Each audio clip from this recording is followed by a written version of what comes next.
October 23, 1935, 10:12 p.m., Palace Chop House, Newark. The air is thick with the smell of cheap mahogany, stale cigar smoke, and the heavy, metallic scent of impending violence. Dutch Schultz, born Arthur Flegenheimer, is not a man who enjoys being touched. He's a man of frayed nerves and a hair-trigger temper, a man who built an empire on the numbers racket and bootleg rotgut. He sits at a corner table, his eyes darting toward the door every time the bell rings. His mind is a chaotic map of tax evasion charges and hits he's ordered on Thomas Dewey. Suddenly the world tilts. A loud, boisterous laugh erupts from a nearby table. A local thug, a nobody named Mickey the Bull Callahan, fueled by 8 rounds of rye and a misplaced sense of bravado, stumbles. He isn't just drunk, he's reckless. As he swings his arm to emphasize a point in a story no one is listening to, his full mug of warm, frothy beer tips. The liquid doesn't just splash, it pours. It drenches the shoulder of Schultz's custom-tailored wool coat. Click. That's the sound of the room going silent. The piano player stops mid-chord. The clinking of silverware dies. The only sound is the rhythmic drip, drip, drip of beer hitting the floorboards. Callahan freezes. The alcohol-induced fog clears just enough for him to see the pale, twitching face of the Englishman looking up at him. Schultz doesn't scream. He doesn't move. He looks at the wet stain on his lapel like it's a mortal wound.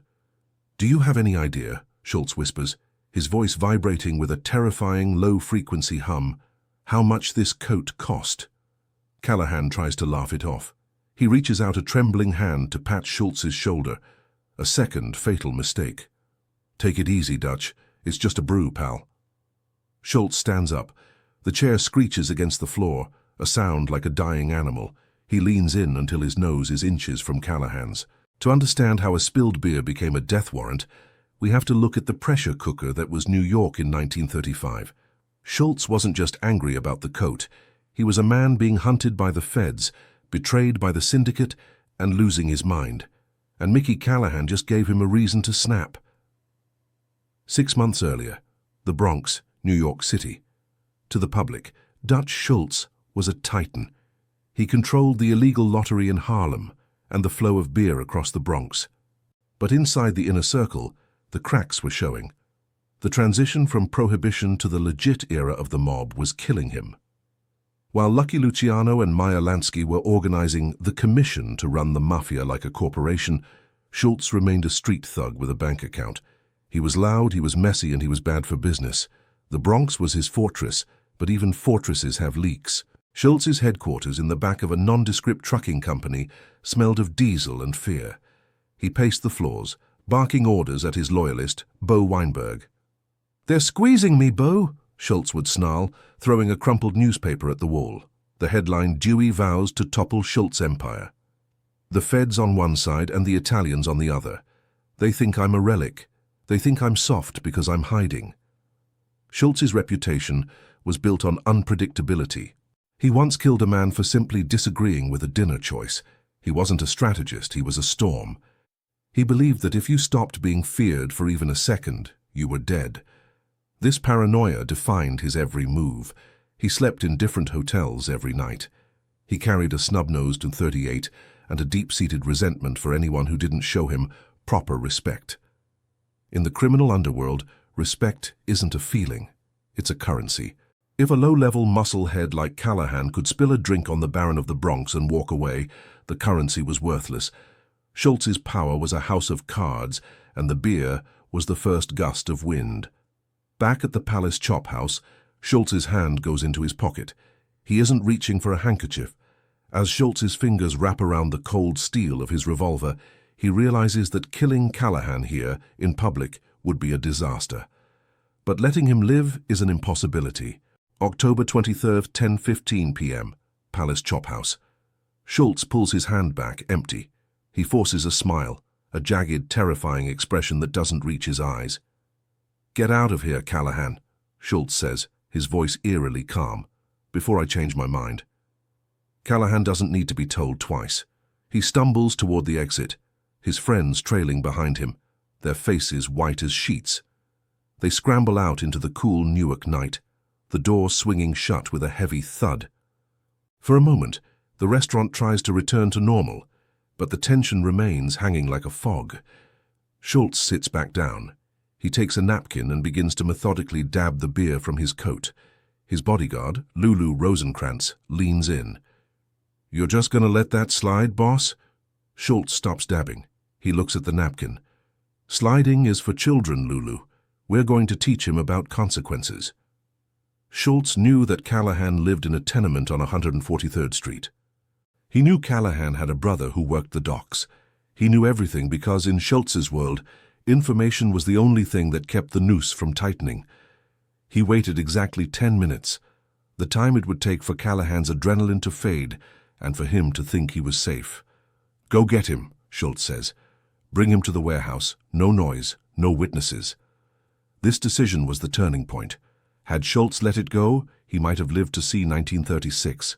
But his ego was a leash, and Callahan was pulling it. The Effeto Lender legend effect began here, the story of the man who died for a pint. What Callahan didn't know was that while he was celebrating his survival at a nearby dive bar, two of the most dangerous men in New York were already pulling up to the curb. 11:45 p.m., an alleyway in the Bronx. Mickey Callahan is humming a tune, leaning against a brick wall to steady himself. He's telling his brother, "I looked him right in the eye, Joe. I told him it's just a brew." And he backed down. The great Dutch Schultz is a coward. His brother isn't laughing. He's looking over Mickey's shoulder. A black Buick pulls into the alley, its headlights cutting through the darkness like twin daggers.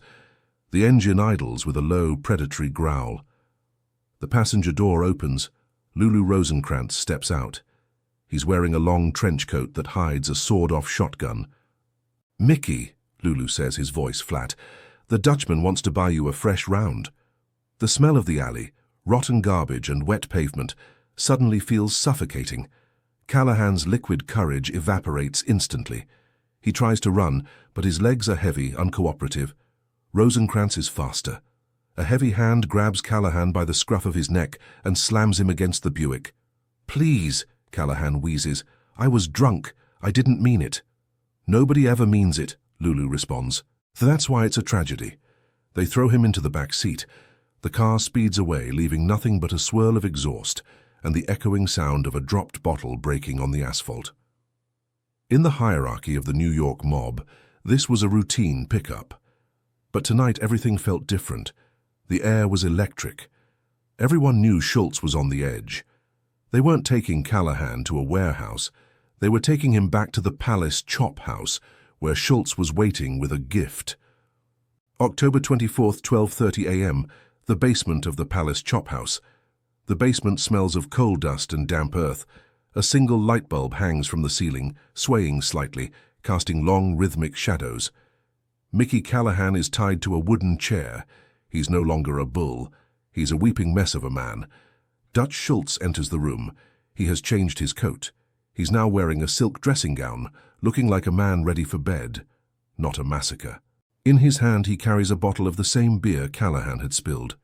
"You like this brand, Mickey?" Schultz asks, his tone conversational. "I'm sorry, Mr. Schultz. I'll pay for the coat. I'll work it off. Just please." Schultz uncaps the bottle. He begins to pour it very slowly over Callahan's head. The beer stings Callahan's eyes, but he doesn't dare blink. "The problem, Mickey, is that you made me look small. In front of my men, in front of the Greeks, in front of the ghosts." Schultz leans in close. "And when I look small, people start thinking they can take what's mine." Schultz wasn't just talking about the coat. He was thinking about Lucky Luciano. He was thinking about the hit he wanted to put out on Prosecutor Thomas Dewey, a hit the commission had forbidden. Schultz felt the walls closing in, and Callahan was the only thing he could still control. "Drink," Schultz commands, shoving the neck of the bottle into Callahan's mouth. As Callahan choked on the foam, the door upstairs flew open. It wasn't the police. It was a messenger with news that would change the course of American mafia history. 1:15 a.m. The basement stairs. The messenger is pale. He whispers into Schultz's ear.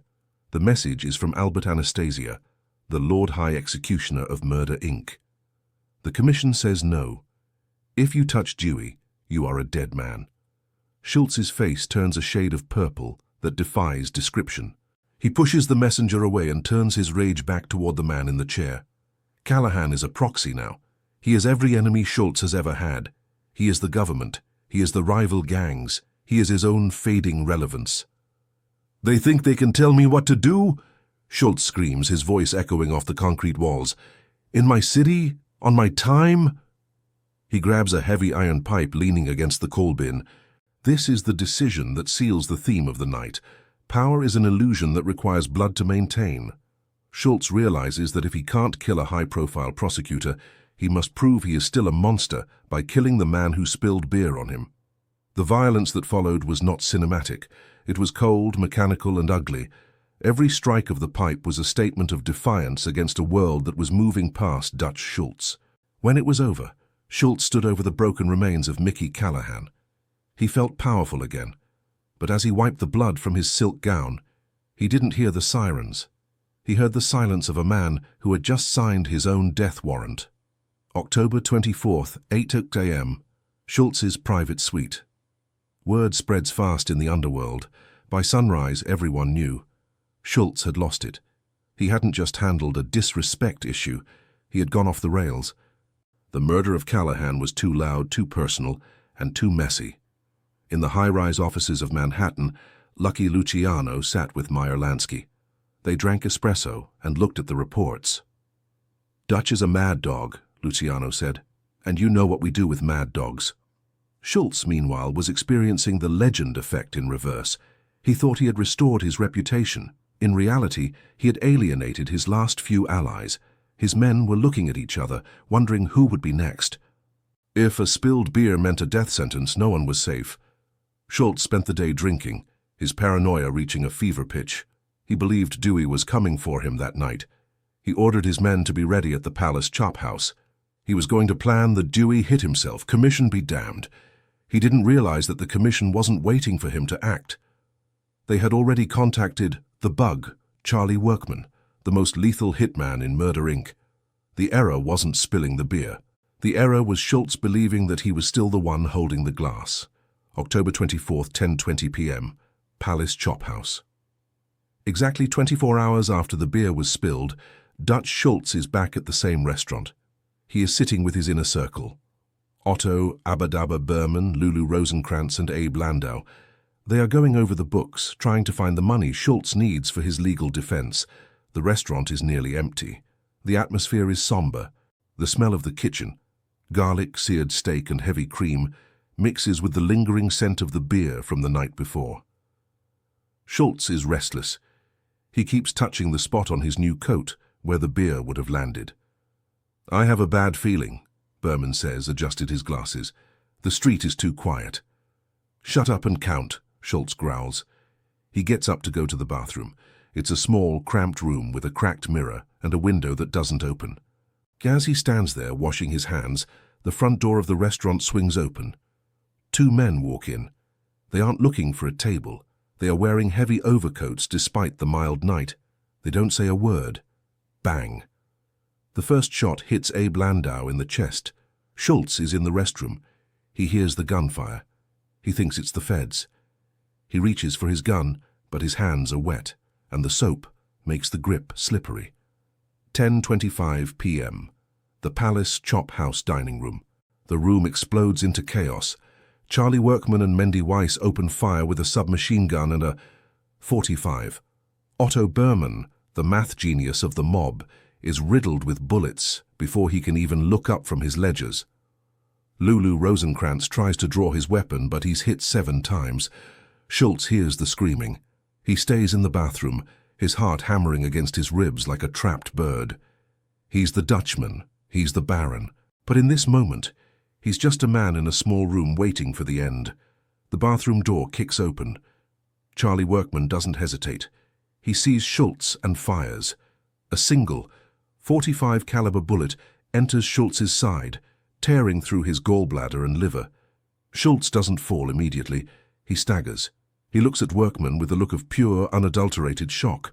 Workman doesn't stick around to finish the job. He thinks the wound is fatal enough, and he has other targets to hit. The hitmen vanish into the night. Schultz stumbles out of the bathroom clutching his side. He sees the bodies of his friends. He sees the blood mixing with the spilled wine on the floor. He collapses onto a table, the very same table where Callahan had spilled the beer 24 hours earlier. As the police arrive, Schultz begins to speak. Not a confession, but a feverish, surreal stream of consciousness that would become one of the most famous dying monologues in history. October 25, 1935, Newark City Hospital. Dutch Schultz lasted 22 hours in the hospital. He refused to name his killers. Instead, he spoke to the ghosts. A police stenographer sat by his bed, recording every frantic word. A boy has never wept, nor dashed 1,000 Kim. French-Canadian bean soup. I want to pay. Let them leave me alone. It was the legend effect in its final form. The great mobster reduced to a babbling child, haunted by the choices he made. The beer incident was the final straw in a life built on the fragile ego of a violent man. He died at 6:35 p.m., leaving behind a hidden treasure that has never been found and a legacy of blood. The theme of the night was clear. Reputation is a ghost. You can kill for it, you can die for it, but you can never truly own it. Mickey Callahan survived his beating, but he lived the rest of his life in the shadow of the night he killed Dutch Schultz with a pint of beer. He spent his old age in bars, telling anyone who would listen that he was the man who broke the Dutchman. Dutch Schultz thought he was protecting his crown. Instead, he was just polishing his tombstone. What would you have done in Callahan's shoes? Would you have stayed to apologize, or would you have run the moment the glass tipped? The history of the New York underworld was changed by a single splash of beer. If you enjoyed this deep dive into the darker side of history, make sure to hit the like button and subscribe. Leave a comment below. Was Dutch Schultz a criminal mastermind, or just a bully who ran out of luck?